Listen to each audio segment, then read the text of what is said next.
মা যদি ভালো হয় আমার সমাজ আরেকবার ঘুরে দাঁড়াবে। ওই রকম অসৎ ছেলে তৈরি করে দেবে না।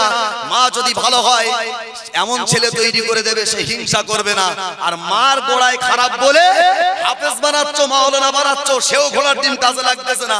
হিংসার পাতা, হিংসার বীজ ছড়িয়ে সমাজকে কলুষিত করে দিচ্ছে, সমাজকে একেবারে শেষ করে দিচ্ছে, অধঃপতনে চলে যাচ্ছে। মা ভালো নেই। মা ভালো না হলে ছা ভালো হবে না।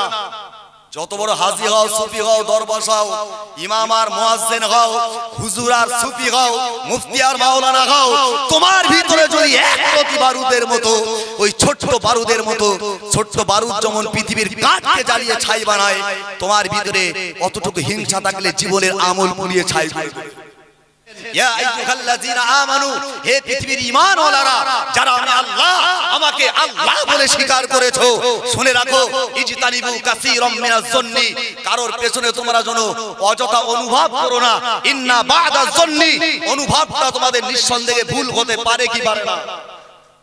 ইসমু ওয়ালা তাজাসসাস, তোমরা যেন কারোর পেছনে কথা বলো না। ওয়ালা ইয়াগতাব বা'দুকুম বা'দা, কারোর পেছনে গীবত করো না। তোমরা কি পারবে আখিহি মাইতান ফাকারিতুমু, তোমরা কি পারবে নিজের মরা ভাইয়ের গায়ের গোশত ছিঁড়ে খেতে? তার চেয়ে অপরাধ মানুষের পেছনে কথা বলা। রাসূল করিম সাল্লাল্লাহু আলাইহি ওয়াসাল্লাম আরেক জায়গায় হাদিসে বলেছেন, আল গীবাতু আশাদ্দু মিনাজ জিনা, যেটা পৃথিবীর জমিনে আশ্চর্য আর অবাক হতে হয়। পৃথিবীর জমিনে দেখেছি কত দুলাভাই শালীর সঙ্গে জিনা করেছে, এমন কি কত চাস্ত ভাই চাস্ত বোনের সঙ্গে, কত এমন কি কত জামাই রয়েছে শাশুড়ির সঙ্গে অকর্ম করেছে। আজও কোনোদিন আমি শুনিনি আপন ছেলে আপন মায়ের সঙ্গে জিনা করেছে।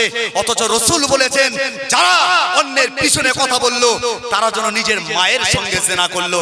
অথচ সেই গীবত আমাদের ভিতরে গিজগিজ করছে। আজকের আমাদের ভিতরে হিংসা একেবারে পুরো শরীরটা যদি 2.5 হাত হয়, 3.5 হাত হিংসায় পুরো জর্জরিত করে ফেলেছি। কোন জায়গার কথা বলবো? আমি তো এলাকার ছেলে, আমি তো লবঙ্গ তো চিনি, আমি তো কুশোডাঙ্গা সবিরাবাদ চিনি। এলাকার মানুষের রীতি আর কৃষ্টি কালচার দেখতে দেখতে বড় হয়েছি।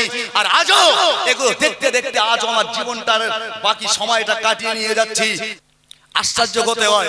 আজকে আমাদের যদি আমার একটা ছেলে মাওলানা হয় আর একটা ছেলে যদি হাফেজ পড়ে মাওলানা পড়ে, এটা তো আমার গর্বের বিষয়, এটা তো আমার জাতির জন্য একটা উপহার।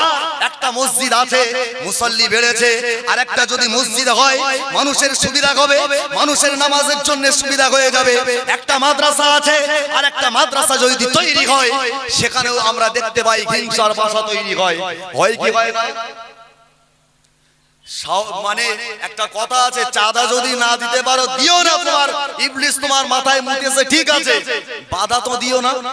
এইখানে আরেকটা মাদ্রাসা হচ্ছে, যে মাদ্রাসার ইসালে সব মাহফিলে আমরা বসেছি, মহিলা মাদ্রাসা। এটাও প্রয়োজন আছে না নেই?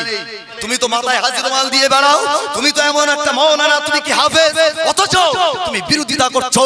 আল্লাহর দরবারে কি তোমার কৈফিয়ত দেওয়া লাগবে না? লাগবে না। সে আম সমাজ হোক, সে আলেম হোক, হাফেজ হোক, একটা দ্বীনি প্রতিষ্ঠান, তার বিরোধীচারণ হবে কেন? এক শ্রেণীর মানুষ, আমার এমনও কানে আমার রিপোর্ট এসেছে, হুজুর আমার মাদ্রাসা তৈরি হচ্ছে, ডোনেট করার জন্য বাইরে থেকে এসেছে, তাকে বারণ করা হচ্ছে। ও খালেদ দারে একেবারে নিচু জায়গায় মাদ্রাসা চলে, ওখানে মাদ্রাসা চলে, কি কত টাকা দেবে ওখানে? এগুলো মুসলমান জাতির কলঙ্ক ছাড়া আর কিছু নয়।